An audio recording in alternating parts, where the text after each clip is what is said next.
Good morning, Brew Daily show. I'm Neal Freyman. And I'm Toby Howell. On today's pod, the Marines lost a $100 million fighter jet for more than 24 hours before locating its wreckage. I've got one question. How? Then it's officially Instacart IPO day, so sit back, order some Mint Milanos, and relax as Neal and I give you the breakdown. It's Tuesday, September 19th. Let's ride.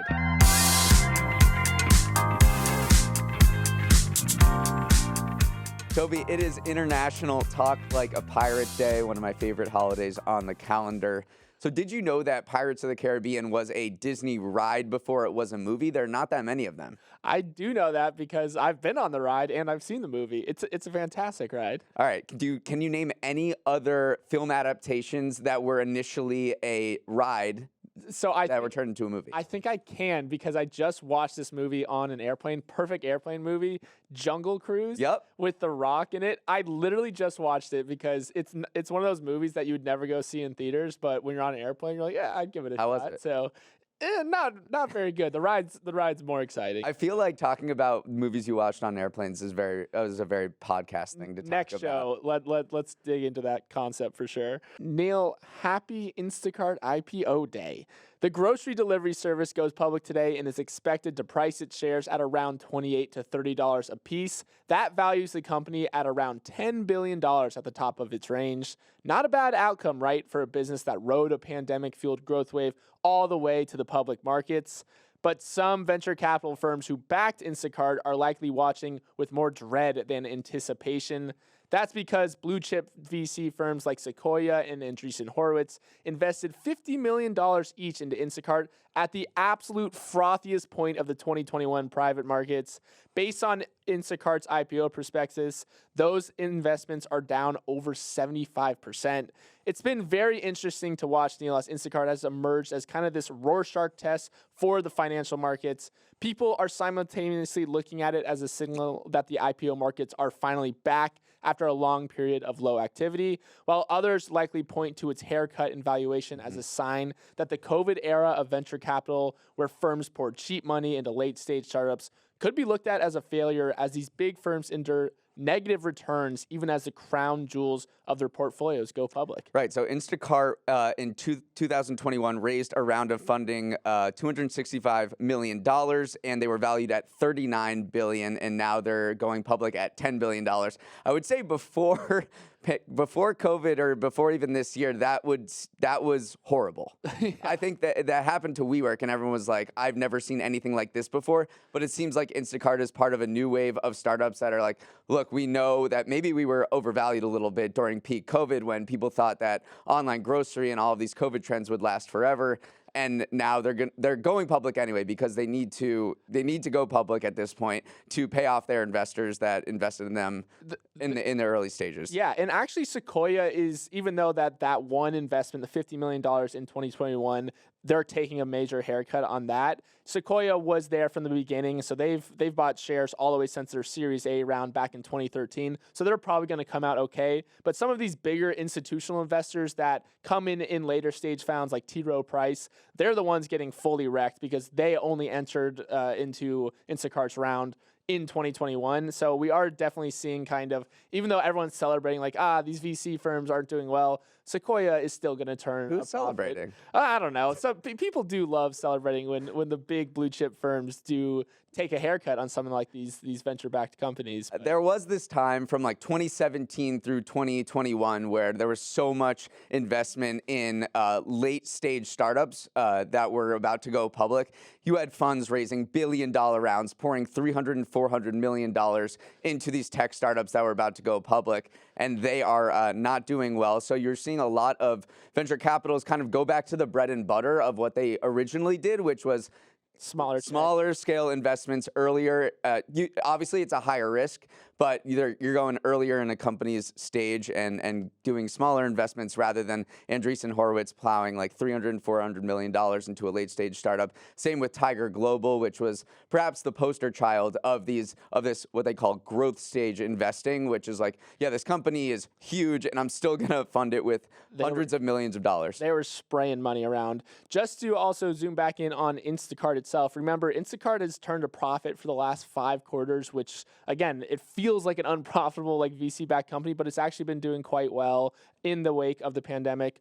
Also, one of the big things to look for is that this is going to be kind of a treasure trove from economists when it goes public, because these economists will have an inside look into Instacart's grocery shopping data, and so economists are kind of licking their chops for when this finally goes public. And then one final detail that I thought was super interesting was that after ARM, which was the chip designer actually, went public, Instacart actually bumped its target range for the IPO by 7%. So they looked at the appetite for ARM's IPO.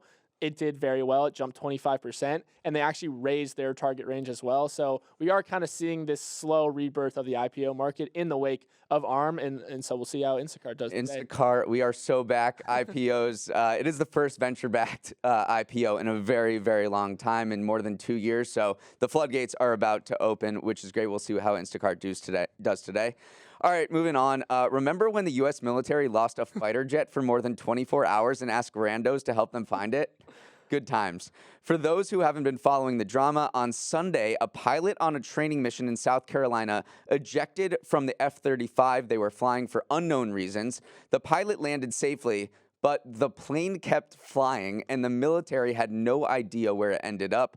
The episode became a social media sensation when Joint Base Charleston issued an appeal on Twitter for the public to help it find its missing fighter jet.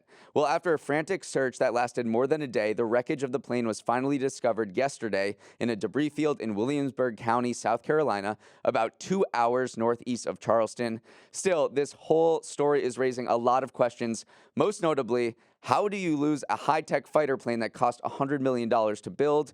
The Marines, which runs the F-35 program, is investigating what happened and is conducting a 2-day pause in operations to talk to its people about aviation safety and best practices. This was just the perfect 24-hour news story, Neal. I mean, you had a missing jet that people would just run rampant with theories of what happened to it. You have the gaudy price tag that people could get outraged about, like, how are we wasting so much taxpayer money on these jets?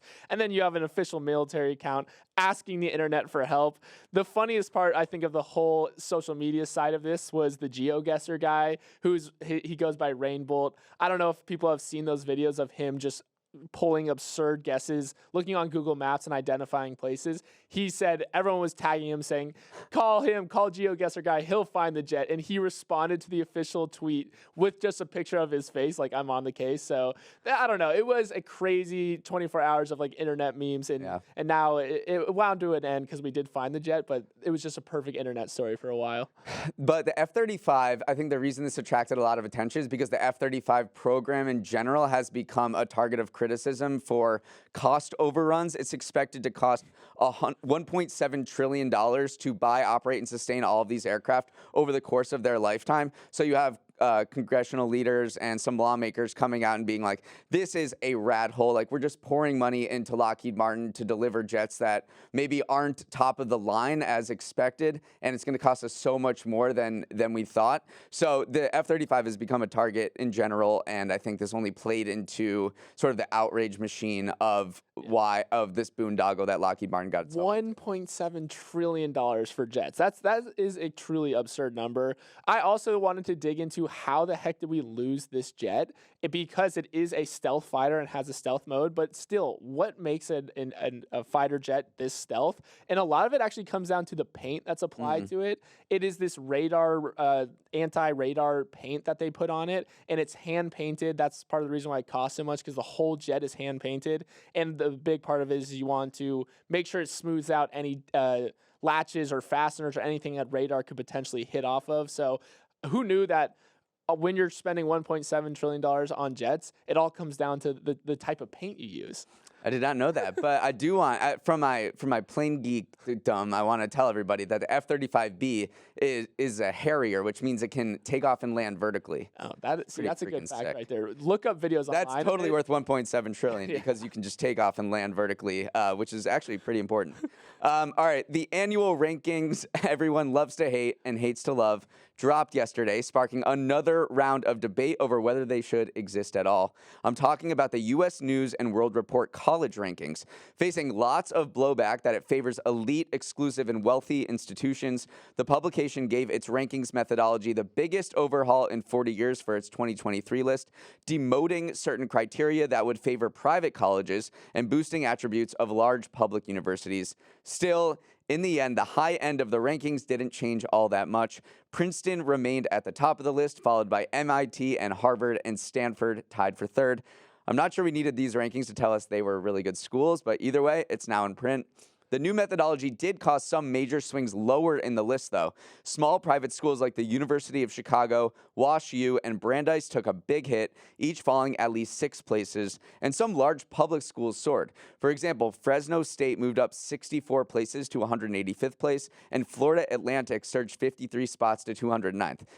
Toby, how are these rankings still around? I mean, they've endured so much criticism, so much blowback, and there's been a big exodus of schools over the past couple years. I think that these are never going to go away because just the status of a school, whether you like it or not, plays a big role in people deciding to go there. So even though we have seen this trend of school administrators opting out of providing data to U.S. News in order to rank them, I still think the rankings matter. And you even saw it in this latest report, like Rutgers, for instance, experienced this big bump, and they were just going on a PR tour about it. Like, look at us, like we're rising in the ranks. So I do think it's one of those things that if you're rising, of course you're going to talk about it. Yeah. Like it's a good stat to point to.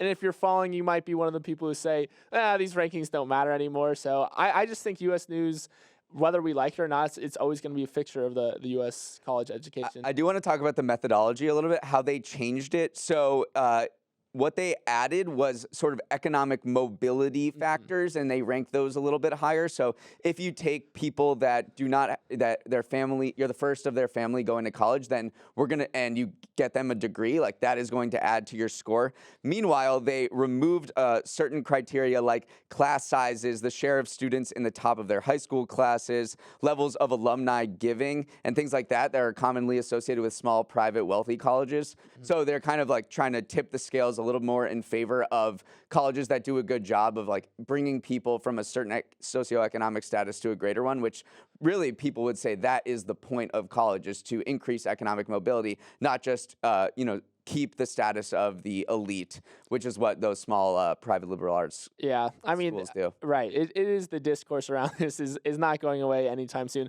especially when you have places like University of Chicago fell out of the top 10. And of course, they're going to point to like, well, what happened to, isn't quality of education still more important than just the amount of people you bring into a school? So I don't know. There is one thing that I do think should leave is around 20% of the weighting of the ranking is determined by a voting by a group of panelists from top colleges, which is a very subjective ranking. So a lot of people are pointing to that as like the last vestige of let's get rid of that piece of it, and then we can finally just have a more data-driven approach to ranking colleges. But again, like prestige in the reputation of colleges is always going to matter. So I don't know. It's tough job ranking these institutions.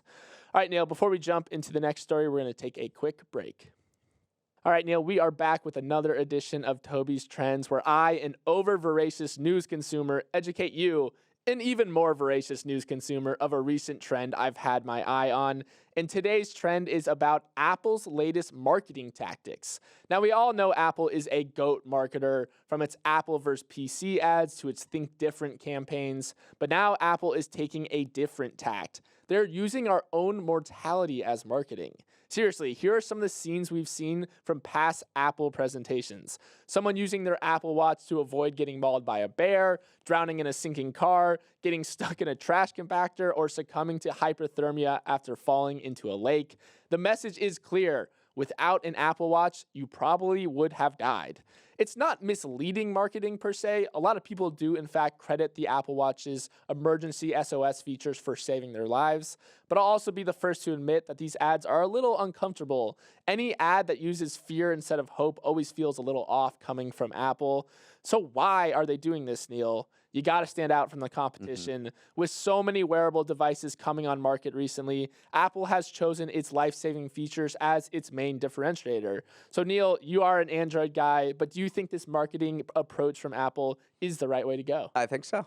Oh, there Yeah. we go. Even coming from an Android man himself. Well, I'm not like thinking about Apple products like I want to buy them, but I do think, like you said, you have to stand out, and the health monitoring stuff that Apple pioneered in their smart devices has been copied by pretty much every other manufacturer, including my own Android compadres.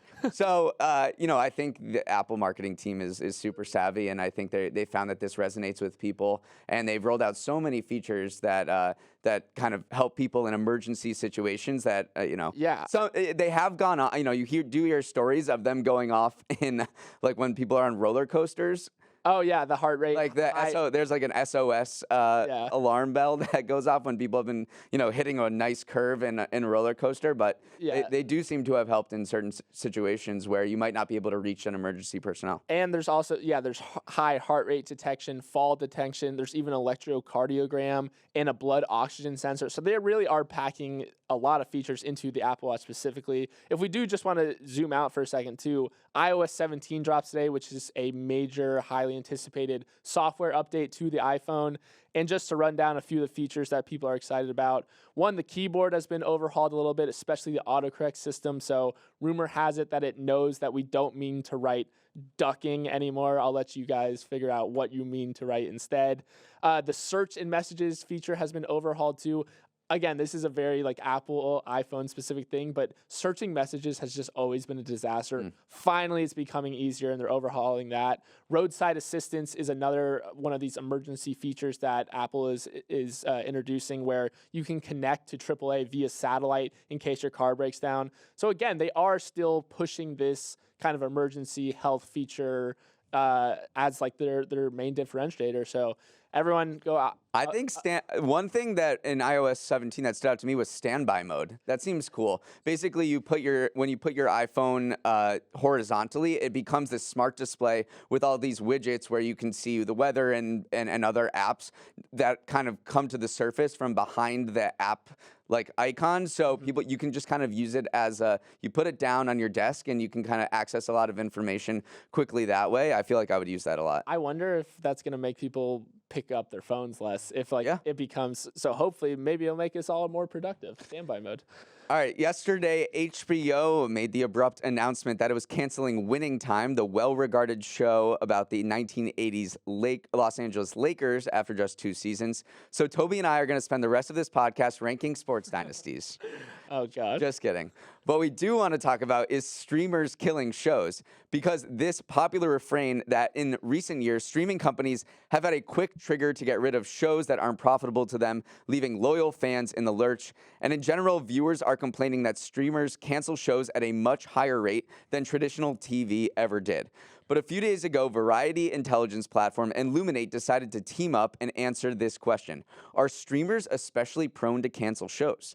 The answer is no, not even close. The major streamers had a combined average cancellation rate of 12.2% over the past 3 years, which is a similar rate to linear TV and less than half of broadcast TV over that period. So this cancellation surge is simply a figment of your imagination, but there were significant differences between streamers. Max, which was home to Winning Time, had the top cancellation rate of any streamer at 26.9%.